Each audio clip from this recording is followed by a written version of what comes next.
Lecture number 8 है redox reactions का। आज हम पढ़ने वाले हैं how to balance redox reaction. तो रिडॉक्स रिएक्शन को बैलेंस करने के मेनली हम दो मेथड्स पढ़ने वाले हैं। मेथड नंबर 1 जो रहेगा हमारा, मेथड नंबर 1 होगा balancing by oxidation number method. Balancing the redox reaction by oxidation number method. Oxidation number method से हम बैलेंस करेंगे रिडॉक्स रिएक्शन को। और जो मेथड नंबर 2 हमारा होगा,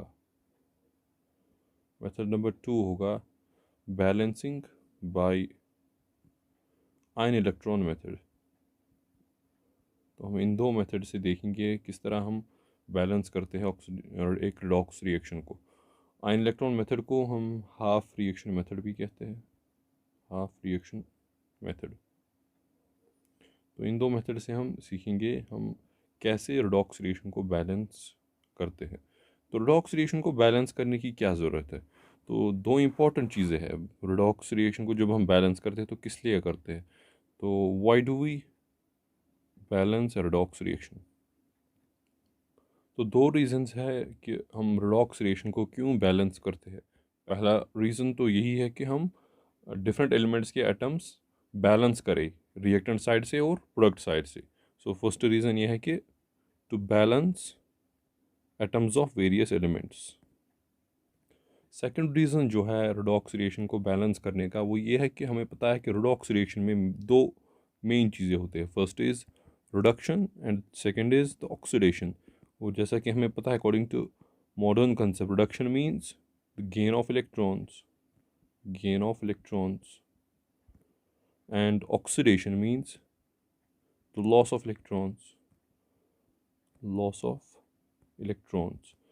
तो अब रिडक्शन हाफ में इलेक्ट्रॉन्स गेन होते हैं और ऑक्सीडेशन हाफ में इलेक्ट्रॉन्स लूज होते हैं। तो हमें इन दोनों को, टोटल लॉस ऑफ इलेक्ट्रॉन्स हमें इक्वेट करना होता है टोटल गेन ऑफ इलेक्ट्रॉन्स के बराबर। तो ये दो मेन रीजंस है कि हम क्यों रिडॉक्स रिएक्शन को बैलेंस करते हैं। तो हम देखते हैं first method, how to balance redox reaction using the oxidation number method. तो इस मेथड में जो है हमें बहुत सारे स्टेप्स है, तो हम एक एक करके हर किसी स्टेप को देखते हैं कि ऑक्सीडेशन नंबर मेथड से हम कैसे रिडॉक्स रिएक्शन को बैलेंस करते हैं। तो जो स्टेप नंबर 1 हमारा होगा, तो स्टेप नंबर 1 ये है कि हम पहले एक अनबैलेंस्ड रिडॉक्स रिएक्शन को लिखेंगे। So step number 1 will be write down the skeletal और unbalanced redox reaction. Step number 2 जो होगा, स्टेप नंबर 2 ये होगा कि हम हर किसी स्पीसी का ऑक्सीडेशन नंबर लिखेंगे उसकी सिंबल के ऊपर। सो step number 2 is right down the oxidation number of each atom above it. Step number 3 जो होगा, स्टेप नंबर 3 में जब हम पहले रिडॉक्स रिएक्शन लिखेंगे अनबैलेंस्ड, सेकंड हम ऑक्सीडेशन नंबर डिफरेंट एलिमेंट्स का लिखेंगे। स्टेप नंबर 3 होगा कि हम आइडेंटिफाई करेंगे ऑक्सीडेशन और रिडक्शन हाफ रिएक्शन को। हम देखेंगे कौन सी स्पीसी ऑक्सीडाइज हुई है और कौन सी स्पीसी रिड्यूस हुई है, और उनको सेपरेटली लिख लेंगे, ऑक्सीडेशन हाफ को और रिडक्शन हाफ को। तो स्टेप नंबर 4 क्या होगा फिर, जब हम पहले सेपरेटली लिखेंगे ऑक्सीडेशन और रिडक्शन हाफ को। तो स्टेप नंबर 4 में हम फिर देख लेंगे, जैसा कि हमें पता है कि ऑक्सीडेशन जो है, oxidation means the loss of electrons. तो हम ऑक्सीडेशन हाफ रिएक्शन में, हम ऑक्सीडेशन हाफ रिएक्शन में देखेंगे कि टोटल ऑक्सीडेशन हाफ रिएक्शन में देख लेंगे कि टोटल लॉस ऑफ इलेक्ट्रॉन कितना है, टोटल लॉस ऑफ इलेक्ट्रॉन और इलेक्ट्रॉन्स कितना हुआ है। और हम वो कैसे देख लेंगे, हम देखेंगे ऑक्सीडेशन नंबर कितना इंक्रीज हुआ है, क्योंकि ऑक्सीडेशन हाफ रिएक्शन में तो ऑक्सीडेशन नंबर बड़ा होगा। तो ऑक्सीडेशन नंबर जितना बड़ा होगा उतने इलेक्ट्रॉन लूज हुए होंगे। सो हमें जो ये देखना है, टोटल लॉस हमें देखना है, और हम ऐसे भी कह सकते हैं total increase in oxidation number कितना हुआ है। सो हम यहाँ पर total increase in oxidation number देख लेंगे, और रिडक्शन हाफ में हम total decrease in oxidation number देखेंगे। रिडक्शन हाफ रिएक्शन में हम टोटल गेन ऑफ इलेक्ट्रॉन और इलेक्ट्रॉन्स आप कह लो, या आप यहाँ पर total decrease in oxidation number, total decrease in oxidation number और ऑक्सीडेशन हाफ में हम total increase in oxidation number देख लेंगे, और इनको क्या करेंगे, इनको बैलेंस करने की कोशिश करेंगे। Will try to balance it using various coefficients. हम आगे कोफिशेंट्स लगाएंगे इनके और बैलेंस करने की कोशिश करेंगे। ये आप लोगों को बेटर रियलाइज़ होगा जब हम एक एग्जांपल लेंगे और उसको बैलेंस करेंगे यूजिंग दिस मेथड। तब आप लोगों को ज़्यादा क्लियर हो जाएगा कि इसका मतलब क्या है। तो हम इसको सेपरेट स्टेप भी लिख सकते हैं। That step number 5 is equate the increase in oxidation number with decrease in oxidation number. Step 5 हम ऐसे भी लिख सकते हैं that total increase in oxidation number, increase in oxidation number in oxidation half reaction, जो कि एक oxidation half reaction में हुआ होगा, वो किसके बराबर होना चाहिए? This should be equal to total decrease in oxidation number in reduction half. तो स्टेप नंबर 5 के बाद हमारा जो स्टेप नंबर 6 होगा, तो स्टेप नंबर 6 में हम क्या करेंगे, हम अब एटम्स को बैलेंस करेंगे। Will balance the atoms of different elements but except hydrogen and oxygen atom. Hydrogen और ऑक्सीजन एटम के बगैर जो कोई भी एलिमेंट प्रेजेंट हो इस रिएक्शन में, उनको हम पहले बैलेंस कर लेंगे। स्टेप नंबर 7 जो हमारा होगा आफ्टर स्टेप नंबर 6, जब हम बाकी सारे एलिमेंट्स को बैलेंस किया होगा, हमने बैलेंस किया होगा बाकी सारे एलिमेंट्स को, तो स्टेप नंबर 7 होगा कि अब हमें हाइड्रोजन और ऑक्सीजन की बारी है। तो स्टेप नंबर 7 जो है, हम पहले बैलेंस करेंगे ऑक्सीजन को। Balance oxygen. तो ऑक्सीजन को बैलेंस किस तरह कर लेंगे, हम सीधे ऑक्सीजन कोफिशिएंट नहीं लगाएंगे, हम ऑक्सीजन को बैलेंस करेंगे यूजिंग वाटर मॉलिक्यूल्स। ये बैलेंस होगा, will add water molecules, H2O के मॉलिक्यूल्स ऐड करेंगे हम। किस साइड से ऐड करेंगे? The side that is deficit. जहाँ से हाई ऑक्सीजन की कमी हो वहाँ से हम उस साइड से वाटर के मॉलिक्यूल्स ऐड करेंगे। जितने ऑक्सीजन एटम्स की कमी हो उतने वाटर के मॉलिक्यूल्स ऐड करेंगे। Will add water molecules on the side deficit of oxygen atom. तो हम वो ऑक्सीजन एटम्स की डेफिशिएंसी किस तरह पूरी करेंगे, हम वाटर मॉलिक्यूल्स को ऐड करेंगे। और कितने वाटर मॉलिक्यूल्स? जितने एटम्स की कमी होगी उतने ही वाटर मॉलिक्यूल्स ऐड कर लेंगे। तो इसके बाद स्टेप नंबर 8 है। स्टेप नंबर 8 अब बारी आ जाएगी हाइड्रोजन एटम्स की। तो एट लास्ट हम बैलेंस करेंगे हाइड्रोजन एटम्स को। अब हाइड्रोजन एटम्स भी हम बैलेंस किस तरह करेंगे, वो डिपेंड करता है मीडियम के नेचर पर। मीडियम एसिडिक है या बेसिक है, उस बेसिस पर हम बैलेंस कर लेंगे हाइड्रोजन एटम्स को। तो हाइड्रोजन्स को बैलेंस किस तरह करते हैं, वो डिपेंड करता है कि मीडियम का नेचर क्या है। अगर मीडियम हमारा एसिडिक हो, if the medium is acidic, तब हम हाइड्रोजन्स को सिंपल बैलेंस करेंगे यूजिंग H पॉजिटिव आयंस। हम H पॉजिटिव आयंस को ऐड कर लेंगे किस साइड से? जिस साइड में डेफिशिएंसी हो, side that is deficient of hydrogen atoms. जहाँ से हाइड्रोजन एटम्स की कमी हो उस साइड से ही हम H पॉजिटिव आयंस ऐड कर लेंगे। और अगर मीडियम बेसिक हो तब क्या करेंगे, तब डिफरेंटली हम बैलेंस करेंगे। तब हम वाटर मॉलिक्यूल्स ऐड करेंगे, वाटर मॉलिक्यूल्स ऐड करेंगे। कितने कितने वाटर मॉलिक्यूल्स ऐड करेंगे? जितने हाइड्रोजन एटम्स की कमी हो। जबकि एक वाटर के मॉलिक्यूल में 2 हाइड्रोजन एटम्स मिलते हैं, लेकिन फिर भी हम कितने वाटर मॉलिक्यूल्स को ऐड करेंगे? जितने हाइड्रोजन एटम्स की कमी हो।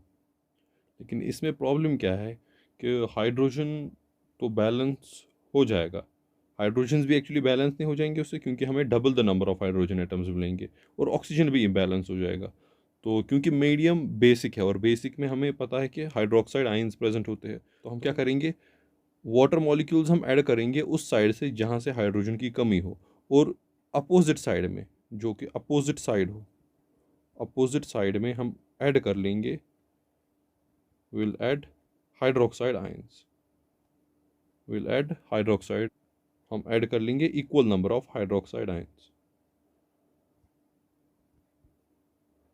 जितने हमने वाटर मॉलिक्यूल्स ऐड किए हो दूसरे साइड से, तो उसके अपोजिट साइड से उतने ही नंबर ऑफ हम हाइड्रोक्साइड आयंस ऐड कर लेंगे। तो हमारी रिएक्शन फाइनली बैलेंस हो गई होगी। तो हम एग्जाम्पल देखते हैं जिसमें हम इन सारे स्टेप्स को फॉलो करते हैं, तो आप लोगों को ये ज़्यादा क्लियर हो जाएगा कि किस तरह बैलेंस हम करते हैं। ये एक एग्जाम्पल है, इसमें हमें बैलेंस करना है इस लॉक्स रिएक्शन को। तो यहाँ पर जो गिवन है हमें ये है दे करके the reaction is in acidic medium, तो हमें बैलेंस करना है accordingly knowing that the reaction is in acidic medium.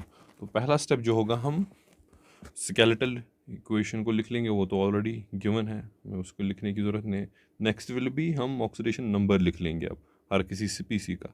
तो ऑक्सीडेशन नंबर लिख लेंगे, कॉपर यहाँ फ्री स्टेट में है तो ऑक्सीडेशन नंबर विल बी 0। और यहाँ पर अगर हम बात कर ले नाइट्रोजन की, तो नाइट्रोजन +5 ऑक्सीडेशन स्टेट में यहाँ है, और ऑक्सीजन 2 नेगेटिव ऑक्सीडेशन स्टेट में। तो NO2 में अगर देख ले, नाइट्रोजन +4 में है और ऑक्सीजन 2 नेगेटिव में है, और कॉपर यहाँ क्योंकि सिंपल आयन है तो यहाँ ऑक्सीडेशन स्टेट भी +2 ही होगी, जो कि इसका चार्ज है वही इसका ऑक्सीडेशन स्टेट भी है। तो हमने ऑक्सीडेशन नंबर्स तो लिख लिए। इसके बाद क्या हमारा स्टेप है, next step is to identify the oxidation and reduction half reactions. तो हम देख लेंगे किसे कौन सब्सटेंस ऑक्सीडाइज हुआ है और कौन सब्सटेंस प्रोड्यूस हुआ है। तो कॉपर की अगर बात करें, कॉपर 0 से +2 में हुआ है, so this is increase in oxidation number, so this is oxidation. तो कॉपर ऑक्सीडाइज हुआ है, तो दिस इज ऑक्सीडेशन हाफ। और नाइट्रोजन की बात अगर करें, नाइट्रोजन +5 से +4 में चेंज हो गया, तो यहाँ डिक्रीज हो गया oxidation number, so this is reduction. तो हमने आइडेंटिफाई किया कौन ऑक्सीडाइज हुआ है और कौन रिड्यूस हुआ है।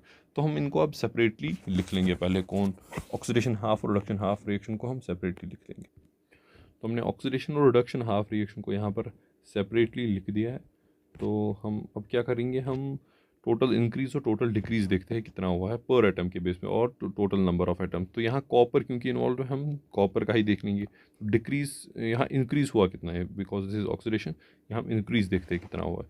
तो यहाँ इंक्रीज हुआ है बाई 2, 0 से +2 मीन्स यहाँ इंक्रीज हुआ है बाई 2, और ये भी हम कह सकते हैं यहाँ 2 इलेक्ट्रॉन लूज हुए हैं। तो सिमिलरली हम नाइट्रोजन की अगर बात करें, तो नाइट्रोजन में +5 से +4 यहाँ डिक्रीज हुआ है 1 का, डिक्रीज बाय 1, डिक्रीज बाय 1। तो हमें करना क्या होता है, टोटल इंक्रीज टोटल डिक्रीज के बराबर करना होता है। तो यहाँ अगर हम एक नाइट्रोजन एटम की देख ले, एक नाइट्रोजन एटम में डिक्रीज होता है बाय 1 ऑक्सीडेशन नंबर, तो हमें यहाँ लेकिन इंक्रीज हो रहा है बाय 2। और हम ये भी कह सकते हैं कि यहाँ लॉस तो 2 इलेक्ट्रॉन्स का है, लेकिन यहाँ गेन एक ही इलेक्ट्रॉन का है। तो हम इसे बैलेंस कैसे करेंगे, यूजिंग सर्टन कोफिशिएंट्स। तो यहाँ हम 2 लगा लेंगे आगे, और ये बैलेंस हो गया। अगर एक स्पीसी, एक आयन या एक नाइट्रोजन एटम, इस तरह भी हम कह सकते हैं कि एक इलेक्ट्रॉन गेन कर रहा है, तो दो इलेक्ट्रॉन गेन कर लेंगे। तो यहाँ से भी इंक्रीज हो रहा था 2 का, यहाँ से अब डिक्रीज हो जाएगा 2 का, because this will be multiplied by 2, क्योंकि हमने 2 लगा दिया। इसके बाद क्या करेंगे, हम इन दोनों हाफ रिएक्शन को वापस से ऐड कर लेंगे, LHS को LHS के साथ, RHS को RHS के साथ। तो हमें क्या मिलेगा, कॉपर प्लस अब 2 टाइम्स NO3 नेगेटिव हमें मिलेगा, 2 टाइम्स NO3 -1, एंड यहाँ से हमें 2 times NO2 plus Cu2 positive मिला हमें। This is our reaction.